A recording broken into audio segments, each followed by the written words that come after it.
Hello everyone. In today's session, we are going to discuss about another machine learning algorithm, that is association rule mining. So this is coming under unsupervised learning. So we have already discussed some of the supervised learning and some of the unsupervised learning already. Uh, so today's topic is association rule mining. So we'll go in detail of that. Okay, so it's important that we should be first familiar with the association rules and the related terms. So association rules are something that suppose you have two items x and y, and when I am trying to have some relationship between these two items x and y, then I can put some rules how they are associated, means how is their association, how they are related to each other. So that is how we derive some association rules, and these rules are majorly used in market basket analysis. So this is some concept which is very very frequently used for mainly supermarkets.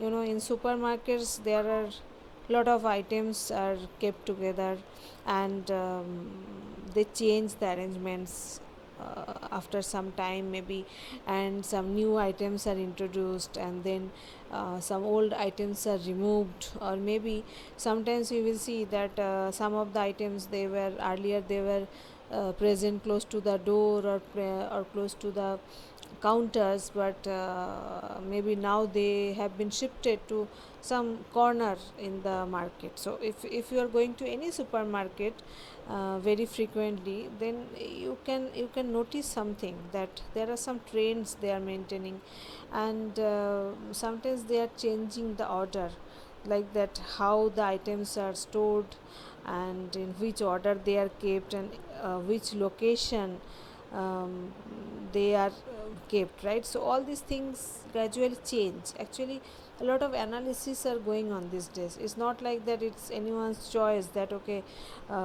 milk will be kept in that rack, or bread will be kept in that rack, like that. It's not like that. It's like lot of analysis, is going on. So how to keep the items in the market basket so that the sale is maximum, the profit is maximum, it is convenient for the customer, it is convenient for the salesperson. So for all these things, lot of analysis are being done, and that is generally termed as the market basket analysis. So association rules are very useful for market basket analysis. So we'll discuss with some examples, so I think that will be more clear, the concept will be more clear. Okay, so here you can see that I have written something, some second bracket, and then x, then one arrow, and then y. So this is a representation of finding y on the basket which has x on it. So it's kind of, I am trying to get some relationship between these two items, and actually I am trying to find that how y is being influenced by the presence of x.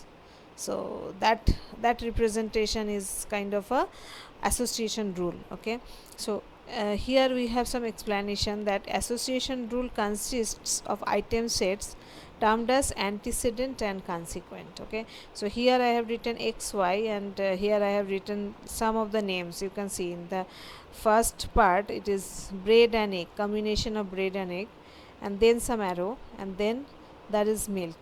So it's like, here my purpose is that I want to have some relationship between the existence of milk with the existence of the combination of bread and egg. Okay, so this first term means, which is just in the left hand side of this arrow, is called the antecedent, and the item set, or the that items present in inside this curly braces, this part is called the consequent. Okay, so you can understand that there can be one or many items inside it.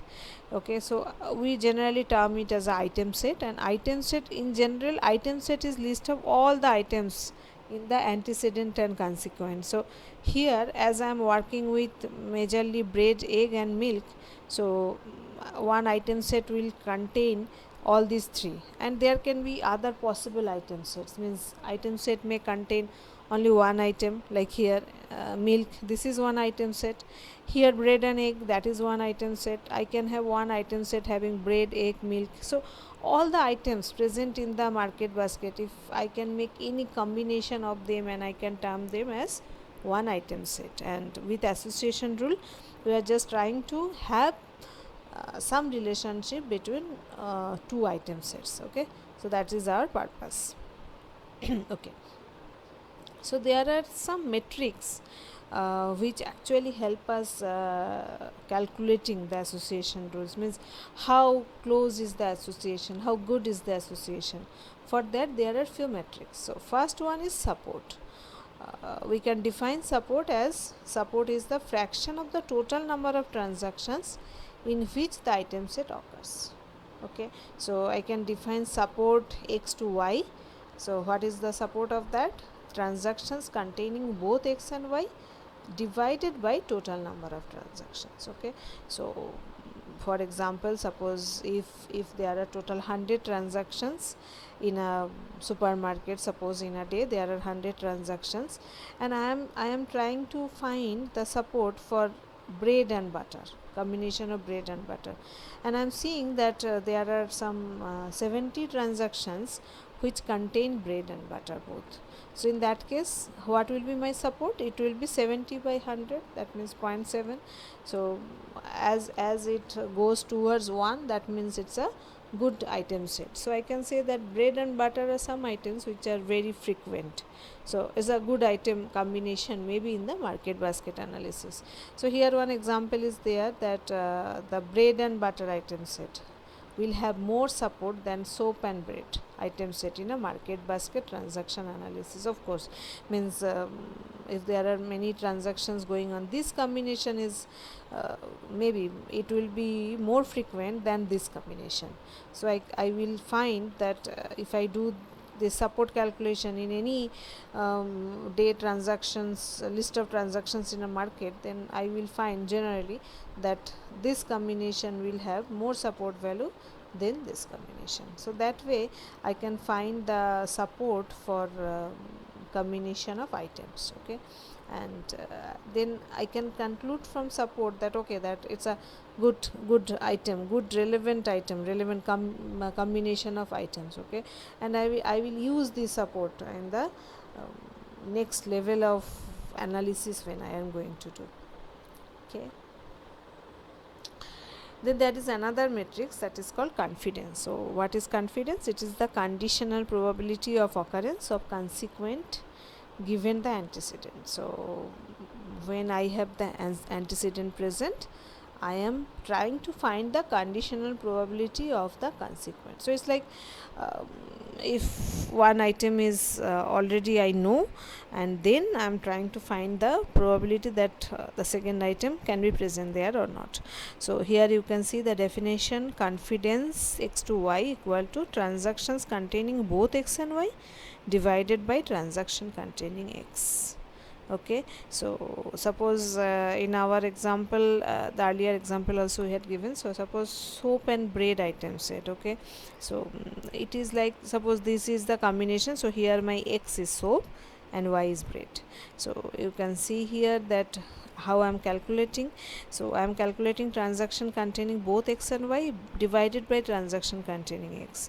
Now here the thing is that y is bread, and bread is a very frequent item generally, means in most of the supermarket baskets, if you look into it, you will find that most of the people are taking one bread with them. It's a very common item. So when you are calculating this confidence, what maybe this x, maybe this soap is not that much a frequent item in the everyday list, but as this number, this numerator, transaction containing both x and y, it will be more. So if this value is less, still I have a very high confidence. So actually you can see that the confidence majorly depends on the very frequent item y. So if y is a very frequent item, then I will always have a large confidence value, right? So if I show you one example, maybe So suppose this example, so you can see that this in this example I have this bread and soap, okay, and this part is common, that is total number is 10. So you can say that what is the count of bread in the total number of transactions. There are some 80 transactions where there are bread, okay, and there are some 14 transactions where there is soap, and this combination soap and bread is 10, okay. So if I am going to have this confidence value, then it will be always more, because this bread has a very high value.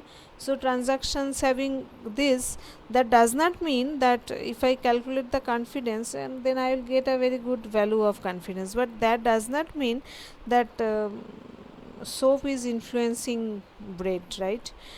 So that is the problem with this confidence matrix. So it actually does not depend much on the first item. If the second item is a very frequent item, then I will always have a better confidence. So to overcome this problem, there is another matrix that is called the lift. So what is that? Rise in probability of having y on the card with the knowledge of x being present over the probability of having y on the card without any knowledge about presence of x. So it's kind of, maybe you are getting little confused, so better we go with that formula.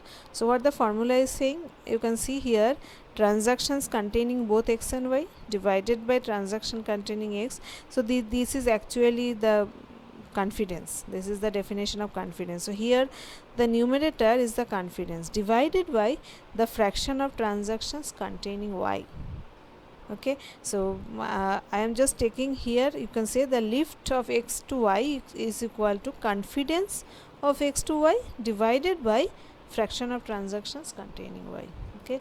So it's like value of lift greater than 1 implies high association between y and x, okay. So what does that mean?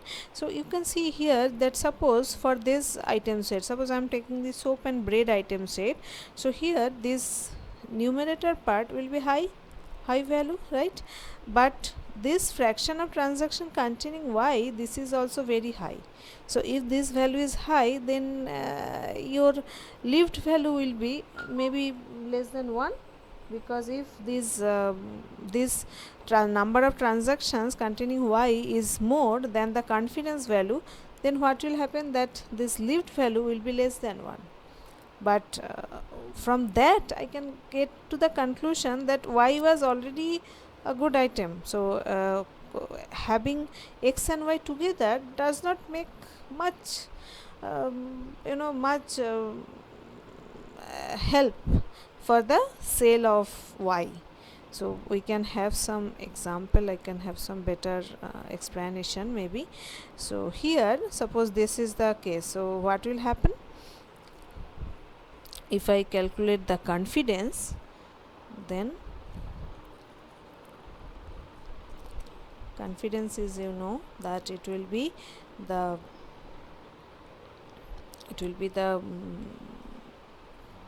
okay, this is the transaction containing both x and y, transaction containing x, so it is kind of what, 10 divided by 14, right, equal to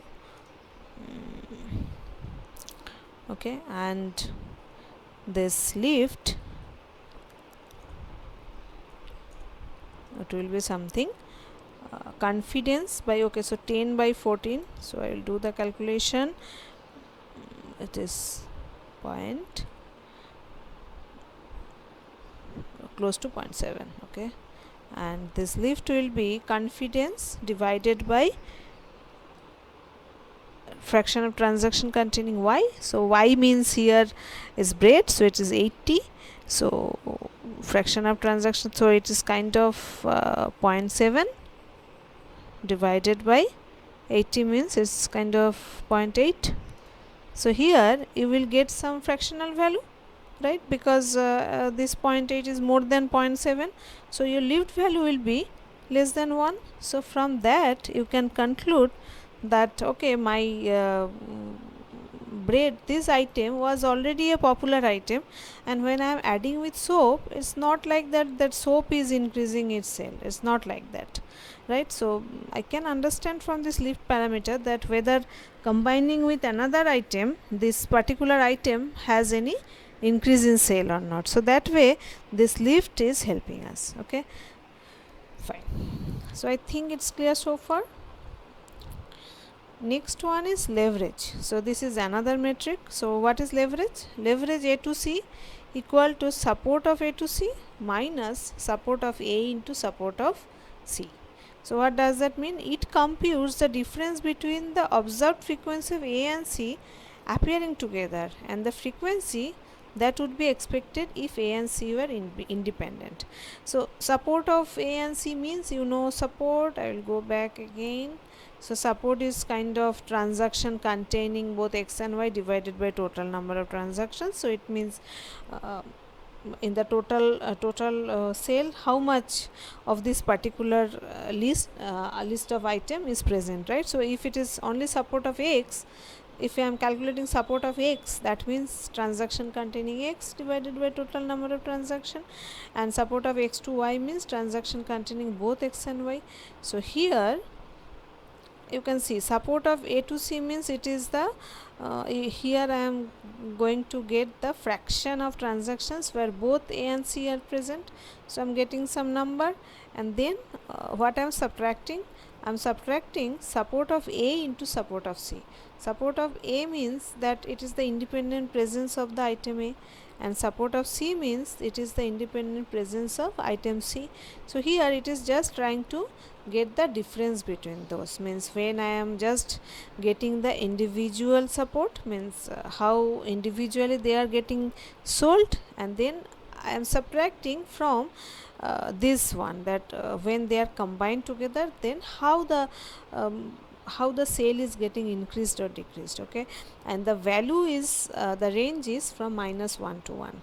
So and leverage value of 0 indicates independence. So 0 means that whether they are sold together or if they are sold individually, then it doesn't matter, means there is actually no relationship between them, they are totally independent. So that indicates that if the value is 0.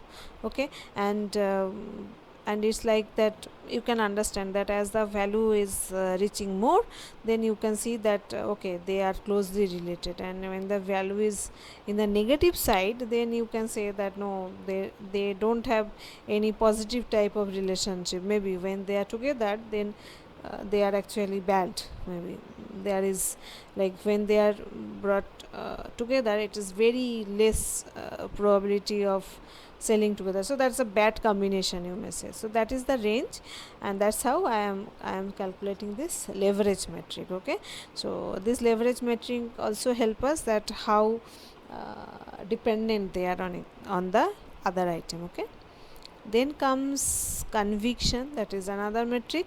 So conviction of A to C is it is 1 minus support of C divided by 1 minus confidence of A to C. Okay, so that is the calculation. Support of C means is like you are just calculating that what fraction of total transaction contains this item C, and confidence of A to C, you know, we have discussed about confidence. So this range is from 0 to infinity. Okay, so this value can range from 0 to infinity. Why infinity? Because if the confidence is close to 1, then what will happen if 1 minus 1, that is 0, and as if there is some value here divided by 0 close to 0, so it will move towards infinity. Okay, so when the confidence value is 1, the conviction will be infinity, and if the items are independent, the conviction is 1. Okay, high conviction value means that the consequent is highly depending on the antecedent again.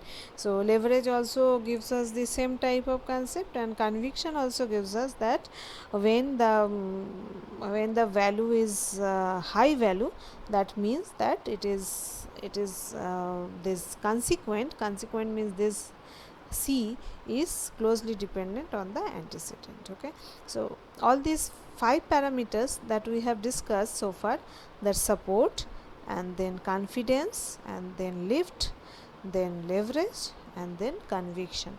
So the purpose here mainly is for all these metrics. The main purpose is that when I am writing antecedent to consequent, then I am trying to find that how the consequent is dependent or related to the antecedent. So based on this, you can understand we will do some algorithm analysis as well. So what is the purpose of doing calculating this matrix? That in the supermarket there are many items. So what I can do, I can try the combination of different items and I can check that how they are closely related. And if I find some of the item sets which are dependent on each other, then what they do in the market basket, that they try to put those items together. That okay, if these two items are sold together very frequently, see, suppose for example this bread and butter. So most of the people who are buying bread, they are also looking for butter. Okay, so if both the items are together, suppose they are kept just beside one bread, and then in the next part you are finding the butter, then it is useful for you, you will definitely buy it. And it will actually increase the sale. Sometimes maybe the butter is required, but if it is not put close to the bread, then sometimes we forget, sometimes we miss, sometimes we think that okay, it may be in some other place, so better I will buy it in the next day. But if both of the bread and butter are kept together, then it is always the high chance of selling. So that way this type of metrics actually help to find out that okay, these are the items which are very much connected with each other, dependency. And based on that, based on the sale trend, and based on the sale record, sale transaction details, these analysis are being done continuously by the big supermarkets, and accordingly they put the items that in which rack which item should be there, what are the items should be put together. Suppose toothbrush and toothpaste, they can be put together, and maybe a lot of things like that. That when you have some noodles, and beside that if some sauce bottles are kept, so they will be sold much. When you find that the related thing just beside your item, then you think that okay, it's better that I take it now. And if it is just kept in some other place, then sometimes you think that okay, I will be late, or maybe okay, I have to go again to that part to buy that, better I will buy it next time, something like that. So just organizing the items in a better way, this sale in the market actually it increases. So these metrics help us, and in the next part we'll see that how we conclude that okay, because as here we are saying that we are trying to combine those items. So there can be hundreds or thousand items in the market, and when I am making these combinations, it can be a huge number of item sets will be created, right? And we have to find all these metrics for all the items. It's a tedious thing, and sometimes it is impossible. So this association rule mining will actually help us that how we can go fast to the only the relevant item sets, and we'll consider only those relevant item sets for our market basket analysis. So in the next phase we'll discuss on that how we are going to treat the data, and how we are going to find out only the meaningful item sets. So that is where we conclude, and in the next session we are going to continue from here. So far we have discussed that what are the terms, and then what are the metrics that we are going to use for the association rules. Okay, so I hope it's clear. So we will meet in the next session. Thank you.